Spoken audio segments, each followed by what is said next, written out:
How to use ClickUp for KPI tracking. Hello guys and welcome to this new tutorial. In today's video I'm going to show you how simple and easy it is to use ClickUp to track the KPIs of yours.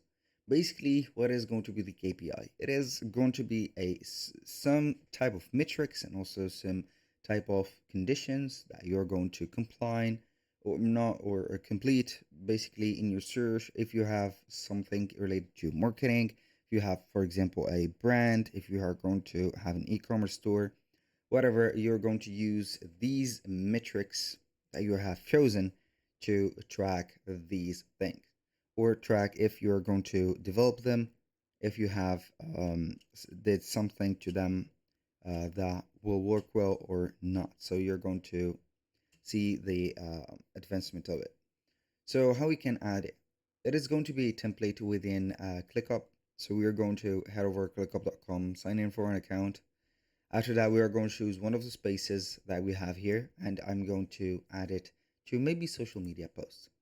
So I'm going to use it on social media posts because it is going to have the most of KPIs, so products, do whatever.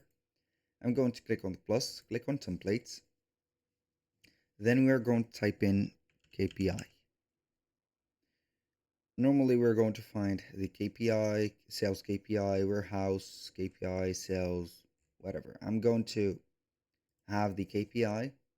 As you can see, it is going to be named the key performance indicator or metrics. So we're going to use this one. I'm going to have it named as it is, import everything, and also for dates, click on use template. Wait for a few seconds until it is going to add the project or template. It is going to be pending in just a few. So here we have the views. As you can see, it is going to have the getting started guide. We have summary, departmental OKR.